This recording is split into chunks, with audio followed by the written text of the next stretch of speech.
A quick thank you to all of my patrons for supporting me, and if you want to support the channel because you like what I do, you can click the link in the video description. I do have a Patreon for as little as $1 a month. You can get early access to my videos with no ads. There are other ways you can support me as well, like clicking the like button or subscribing to the channel. Thank you guys. Welcome to the Twisted Tentacle Inn. I'm your innkeeper, and today we'll be talking about low-level sorcerer tactics.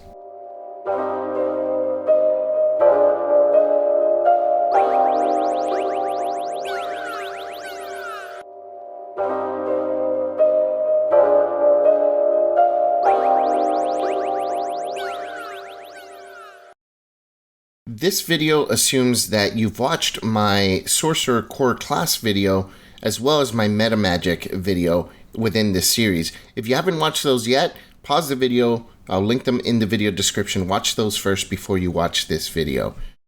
This video also is not meant to be the only tactics that you should be using at low levels type of video.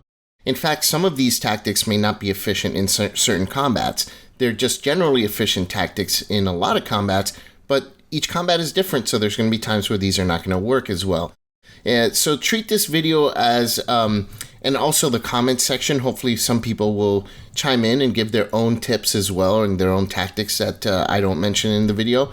So treat all this as a way to get some fun ideas to incorporate some cool tactics into your gameplay for low-level sorcerer. One of the things that you should always keep into consideration when starting a combat is that most combats average about 3 rounds.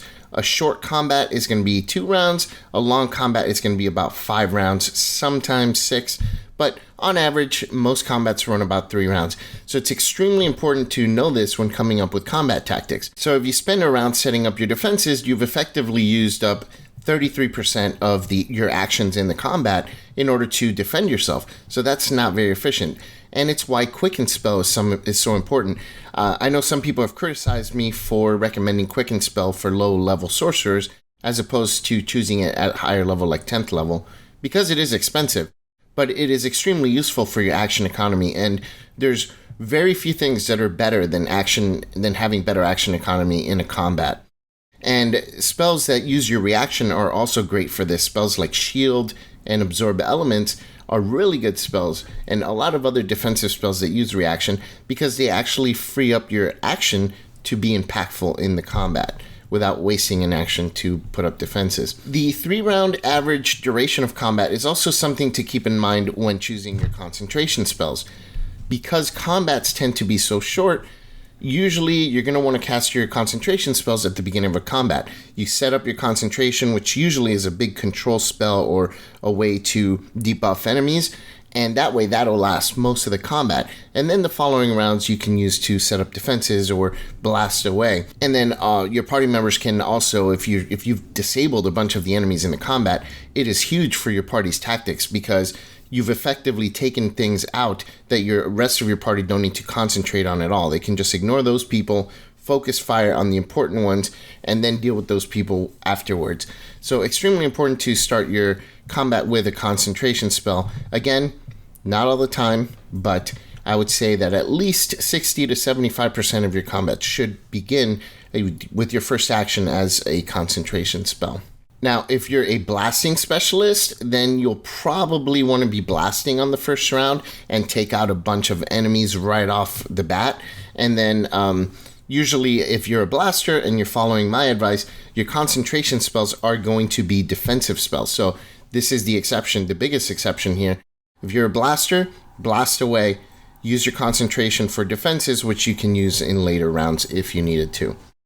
Another option for concentration is summoning spells, but sorcerers generally don't get summoned spells, especially at early levels, and even at mid levels, only half of the subclasses for sorcerer actually get a summoning spell. So we'll discuss tactics with summoning spells in the individual videos for each of those subclasses that do get them, but just something that I wanted to mention as well. Let's get into some spell-specific tactics. So at very low levels, like first and second level, you're not going to have any meta magic available. So you're going to depend on your group for positioning and defenses and things like that. Minor Illusion is a fantastic way to set up defenses, and it's not just going to defend you. You can actually help the rest of the group get defended by it as well. You can create an illusionary wall to kind of create a choke point, or you can summon or create a large illusionary item that you can hide behind, and you'll be less likely to be targeted, at least for a round or two. Some Dungeon Masters don't play nice with this strategy, especially with the use of Minor Illusion, so check with your Dungeon Master how they handle Minor Illusion before you make this a primary way for you to defend yourself at low levels. If you're fighting outdoors, you can also cast Mold Earth. You can create a 5-foot cube hole in the ground, and then you can get total cover. You can cast your spells, jump into the little hole and hide for the round, and crouch down a little bit, if you need to. And then on your round, you can just pop out and shoot your spells again. So you can do that every single round. Enemy range attackers won't be able to hit you, but melee attackers, if they come running at you, you're going to want to get out of that hole at some point. If you didn't take Mold Earth, or your DM isn't letting you use this tactic, you can just drop prone at the end of your turn, and that way at least range attackers are going to have disadvantage to hit you. So you cast a spell and then willingly go prone. Now ranged attackers have a disadvantage to hit you. So that's another decent tactic that you can use to defend yourself without wasting your first turn casting defensive spells. If you're going to be using that dropping prone strategy, though, make sure that there's no creatures nearby that can actually use their movement and get to you on their turn, because then it'll have the opposite effect. They're going to have advantage to hit you, and that's definitely not what you want. So make sure that you analyze the battlefield before trying this kind of tactic. Another great tactic, and that's a lot of fun, is to cast Sleep or have allies knock down enemies and then cast a spell that creates difficult terrain on the enemy. Standing up is going to use half their movement, and then the difficult terrain is going to make it very hard for them to reach anybody on their turn. So it can slow them down tremendously. One of my favorite low-level tactics is using the spell Fog Cloud. So if your fighter or barbarian are somehow under the fear effect, or maybe you're fighting creatures that have pack tactics like kobolds or wolves, they can be very deadly battles at level 1 or 2. So you can even out the odds by casting Fog Cloud or Darkness once you get to level 3 or 4. And you can even out the combat, because now they're not going to have advantage to hit you, because Fog Cloud, they're going to be blind, and you're blind. Everybody's going to be attacking with straight rolls against each other. So it levels out that combat, and it makes it a lot easier to manage those battles. Of course, there's creatures that have echolocation or tremor sense that this is not going to work on, but at lower levels, generally you're not fighting a lot of creatures that have these additional senses, so I think you'll mostly be okay. If you want some more uses for the spell Fog Cloud, check out my Fog Cloud video, which I'll link in the video description. I give a lot of different ideas for you to use Fog Cloud with, and it is one of my favorite spells, so definitely check it out if you're interested in taking that spell and making the most of it. Once you hit level 3, you're going to be much better equipped to manage the battlefield, because you get meta magic and you also get second level spells.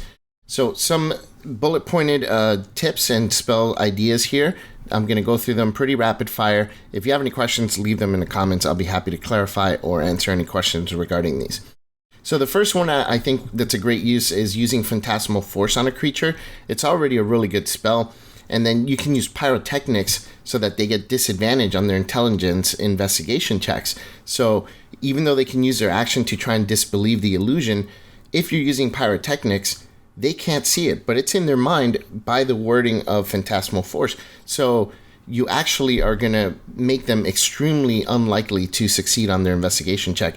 You, at that point, would have disabled them from the combat completely. And you can use Pyrotechnics either way, whether you use it to blind them for a round, or even better, use it like Fog Cloud, like a concentration-free Fog Cloud, where now they're going to be blinded for, a minute, which is how long that fog is going to last. Even though I don't necessarily care for the spell Crown of Madness, I think it'd be really fun to disable creatures who have powerful abilities like wizards, mind flayers, and other creatures that have really strong abilities but are really weak melee combatants.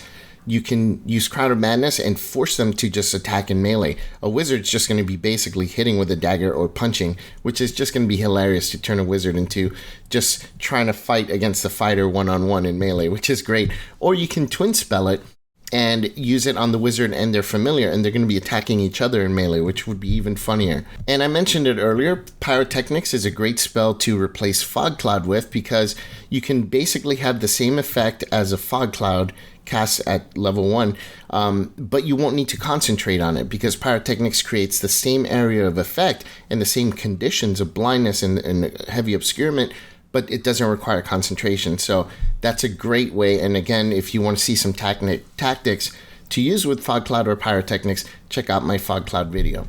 Another fun tactic is to cast Enlarge Reduce on an ally, reducing them in size so that they can mount an animal companion and get the benefits of mounted combat, or cast it on a really soft party member so they can actually jump on the back of the fighter, let's say, and now they're going to be moving around with the fighter at all times, which is pretty fun. If your DM allows it. Again, a lot of these, check with your DM if they're going to allow these things, because I understand people are going to post in the comments, you can't really do that. Well, at your table, they can't do that. But check with your DM. All the things I'm saying work at some tables, may not work in others. So definitely check with your Dungeon Master. Another thing that a lot of people don't know is Hold Person. Once the creature is paralyzed, every attack within 5 feet is a critical hit.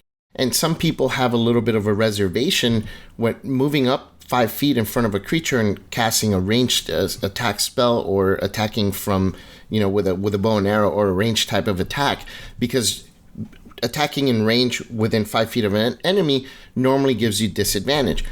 But if the person is paralyzed, they're incapacitated, they do not impose disadvantage on that attack. So you will still have advantage to hit them and still crit them if you land your hit. So that is an awesome way to handle someone who's held. Run right up to them. Don't be scared. Have everyone move right up to them and attack them within 5 feet so you can crit every single time that you hit them. And you'll be hitting with advantage. Something else I like to do is use Maximilian's Earthen Grasp and then Tasha's Mind Whip every single round on the following turns. So even if they can escape using their action, they're not going to be able to move that round because they've been Mind Whipped. And they either get an action, a move, or a bonus action.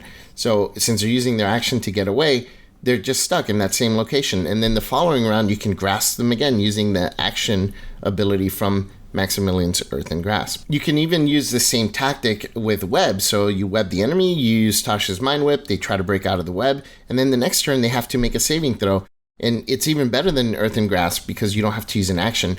The web will force a saving throw at the beginning of their turn, which, if they fail, now they're stuck again. And then you can Tasha's Mind Whip them again. Really lock down an enemy if you wanted to. Something else that's fun is using Earth Tremor on creatures that are caught in a web, or really anything that will knock them prone, because they're going to have to use half their movement to stand up if they're knocked prone, and then the area is difficult terrain if they're going to want to move. So chances are they're not going to be able to get out that turn, and then the following turn at the beginning, they're going to have to make a saving throw yet again, and maybe be webbed up again. This next one, you'll have to definitely check with your DM. Some DMs don't like this. It's a cheesy maneuver. Personally, I don't like using it at my table, but some people might have fun with this, and so therefore, rules as written, I think it works. Check with your Dungeon Master because it may upset them if you try this without talking to them. The spell Levitate allows you to pick a creature or an object. It doesn't say that the object can't be worn, so really you could cast this on someone's armor and then levitate the armor, and it's not going to grant the creature a saving throw because you're not casting it on the creature. You're making the armor levitate, and by default the creature is going to levitate along with it. So creature gets 0 saving throw, and they've been effectively removed from the combat. Really fun if your DM allows it. I know I probably wouldn't allow it, but some DMs will. Check with your DM. So to go into more specific meta magics, let's talk about a few tactics that you can use with Quicken spell for low levels sorcerers. Quicken spell is going to allow low level defensive tactics like the Mold Earth and Minor Illusion one to be used without wasting a turn on those defenses. So let's say you're using the Mold Earth maneuver that I talked about earlier.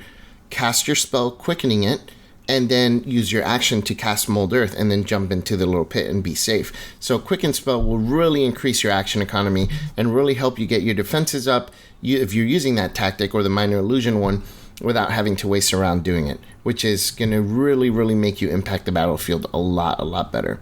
A very fun tactic is to use Mind Sliver and then Quicken spell a control spell like Tasha's Mind Whip on the same round. Mind Sliver is going to do damage and give your target a penalty on the next saving throw, which is going to be a save against Tasha's Mind Whip. And it's really fun to pull off because already Tasha's Mind Whip is going to be hard for a lot of creatures to save because it targets their intelligence. But giving them that penalty on the same round makes it even more likely to hit. And you're going to be dealing damage from both Mind Sliver and Tasha's Mind Whip, which is an extra plus. If your party's been taking a lot of damage, you can also use Quicken spell to cast your spell that you were going to cast for the round, and then use your action to cast Mage Hand to take a healing potion to them and feed it to the character that needs it the most.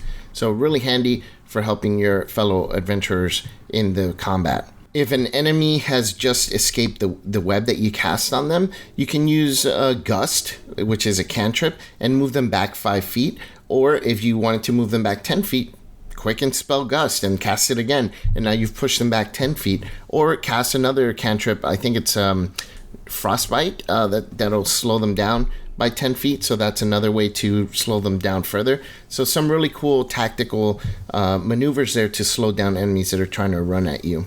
Quicken spell also works really great on a spell that I really love called Maximilian's Earthen Grasp. So if you quicken that spell and the creature succeeds their saving throw, you can actually use your action on that same turn to attempt to grasp another creature that's within 5 feet. If they fail, then if they fail their initial saving throw, then you can still use your action to deal more damage to the creature because you've already had them crushed. So either way, you can either double damage the creature using the 1 spell slot, or if you miss, it's another chance to grab someone else. And then you can quicken spells on the following rounds and still use your action to continue the Earthen Grasp, either to grab another creature or to crush your currently grabbed creature. Quicken spell is also fantastic to use on spells like Blindness, Deafness, Fog Cloud, Pyrotechnics, or Darkness. You cast that on a group, and then you cast Minor Illusion as your action to make the sounds of your grunts or your voice so that the blinded enemies now think that you've either moved somewhere else or make the sound where you were at and move out of the way, and they'll think that you're still where you were at because they're hearing you talking or grunting, which is awesome. Some Dungeon Masters, again, don't play really nice with Minor Illusion, and they'll metagame that, but I think that most people will agree that if it were to happen, let's say if that existed in real life, that is exactly what would happen. There's no reason any enemies should think that that's an illusion or think that that's not you there. If they're hearing your voice, they heard your voice before, and you quietly moved, and they hear your voice still there, why would they not try to attack that same location? But still, I've played at tables where Dungeon Masters metagame this and nerf it, and it doesn't feel good, but check with your Dungeon Master before trying this strategy. So another great combat meta magic is Twin Spell, another meta magic that really boosts your action economy in a different way than Quicken Spell, where Quicken lets you do 2 different things in the same round by using a bonus action spell and an action either cantrip or action something else. Twin Spell will let you cast the same spell, but instead of over 2 rounds, you can get them done in 1 round. And it'll even let you concentrate on the same spell sometimes. So really, really cool to use Twin Spell in combat. And there's a few spells that work especially great with it. So you can Twin Spell Mind Sliver and debuff 2 enemies. And then you or another spellcaster on the following round are going to give them a penalty to their next saving throw. So if there are 2 spellcasters in your group, you Twin Spell Mind Sliver on 2 separate enemies. Now they both have to deduct 1d4 from their next saving throw. So then the other spellcaster casts something on one, you cast something on the other.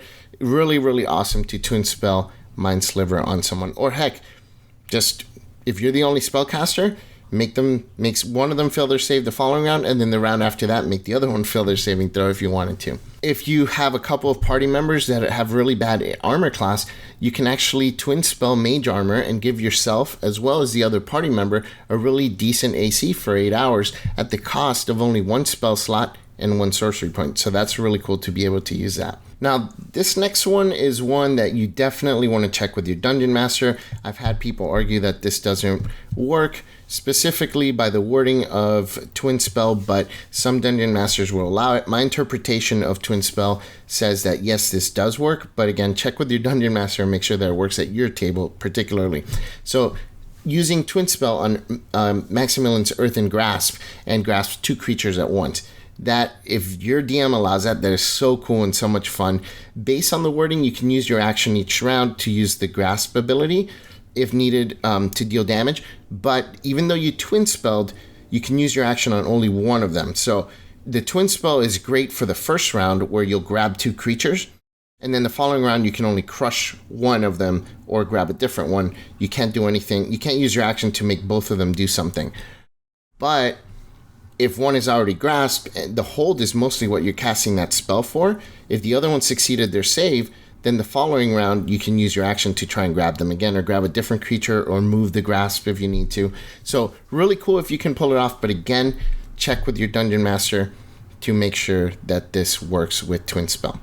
I also love using Twin Spell on like blindness, deafness, because you can essentially blind 2 creatures without concentrating, because blindness, deafness is not a concentration spell, so blind 2 creatures at once with no need to concentrate. So another controversial use of Twin Spell, see a pattern here?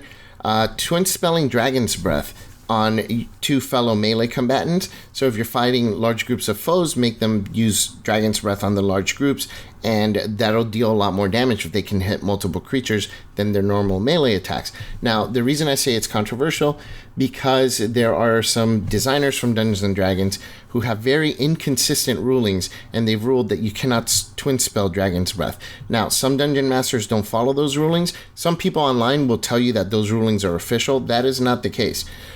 Those rulings are after the fact. If it's not written in a book or in an errata, and even on erratas, honestly, there's sometimes that I think that's there are some bad rulings there. So always check with your Dungeon Master.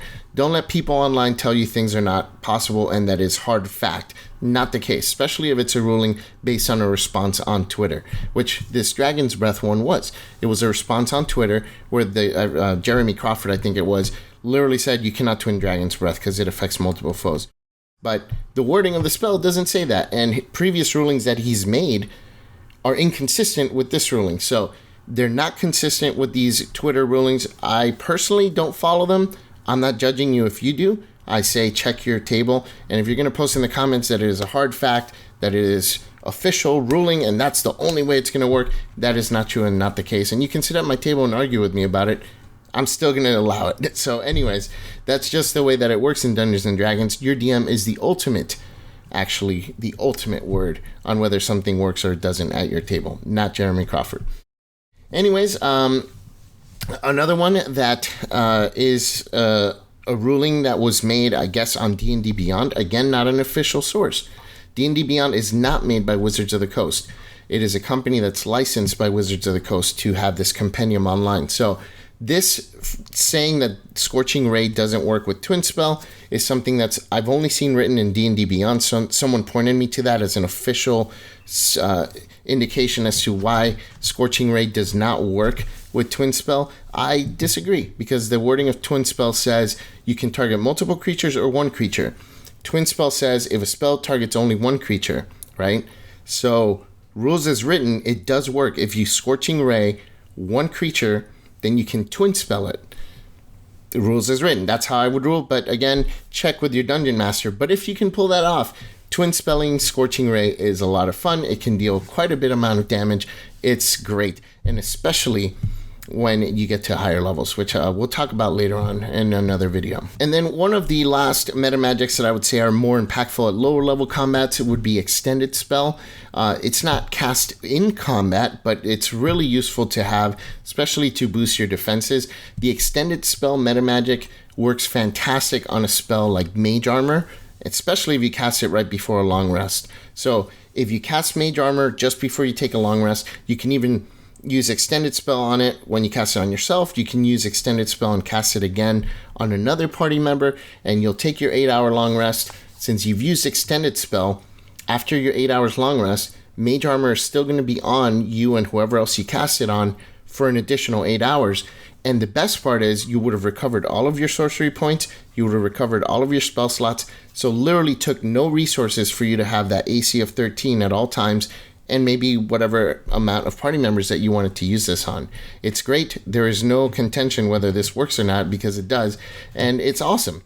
It's great if you need to boost your defenses and don't want to waste any resources. The only thing it's costing you is you'd have to take the Extended Spell meta magic at an early level, which I generally don't recommend, but if you're going to use it for this, it might very well be worth it, because then it saves you a spell slot from having to cast Mage Armor in the beginning of your adventuring day. So that alone might be worth taking Extended Spell when you reach level 3. So these are a few suggestions, tips, and tactics that you can use at levels 1 through 4 as a sorcerer. Of course, there are many more, especially for subclasses that have cool abilities that give you a few more options. And we're going to talk about those, like the Shadow Sorcerer, let's say. We will talk about those in the videos specifically for each of those subclasses. But these specific tactics will be that I've mentioned in this video are mostly going to be generally good for most sorcerer builds. So what about you? Do you have any tips or tactics for low-level sorcerers that I didn't include here and you'd like to share? I'd love to read about it. I'd love to hear about it, and always open to hearing new things that you can do as a spellcaster. So please post them in the comments. You'll help a lot of people. You'll help me as well. And I do hope that this video was helpful for you. If it was, please consider clicking the like button and subscribing to the channel. If you have any questions or comments, leave them down there in the comments down below. As always, I'm your innkeeper at the Twisted Tentacle Inn. Check in anytime. I'll talk with you then.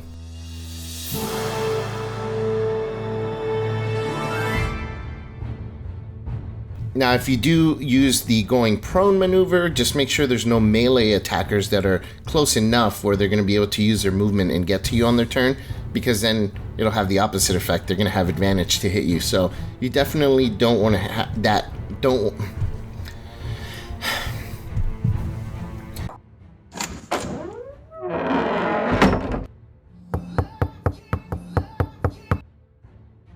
Who is it? It's the police. We're investigating an explosion at Philip's house. I already apologized for that. Right now, sir. Open the door. The bomb was in a package. The package came from this address. You're in. So either you or one of your guests did it. Open the door. Let me have you talk to the guest I think did it, okay? Someone's looking for me? Yeah, there's some men outside, and they want to talk to you specifically. I'm my valet guest. Open the Yes, door! I'm a guest here. What is it that you need? Goddamn door! Sir, I didn't do nothing. No. No. Please don't shoot me. Please don't shoot me.